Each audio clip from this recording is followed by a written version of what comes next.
we've shared very briefly some stories about our children. What's the most important lesson you want your daughter Noah to learn from you? Oh, man. In 6,000 words or less. Okay. So just Mm. What I want for her most is, I mean, what does every parent want? For her to have an amazing life. And I believe for her to do that, it's not being a follower, right? It's being a leader, but it's being a leader of you. And Mm, how do you show up in honesty, integrity, right?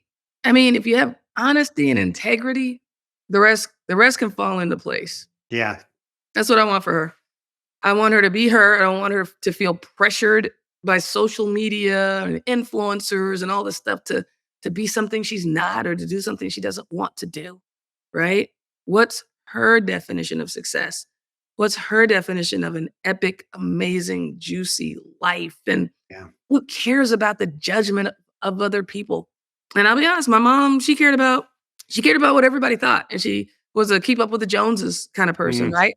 And I became the exact opposite. Like I cut my hair and right. ride a motorcycle and I did my horses and I played in the band and people call me a band geek. I didn't care. I did Right. in the Memphis Youth Symphony and went to school on a partial music scholarship, right? I mean, I didn't care what people thought so much. And it's not that I went out to prove people wrong. I didn't. It was like, okay, yeah, but what do I want? Right? Yeah.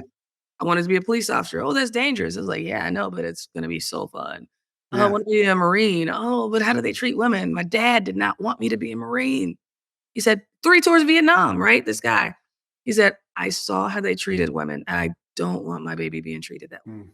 And it's understandable, right? But Yeah. you Yeah. have a guiding principle, and we're in a new age, and we're in a new paradigm, we're in a new century, and there's new possibilities. So, We all want to I save people, yeah, right? We want to keep people safe, but that's not how we win in life. It's going through the tough parts and coming out stronger on the other side. I yeah, like to say the strength is the struggle. The yeah. strength is in the struggle.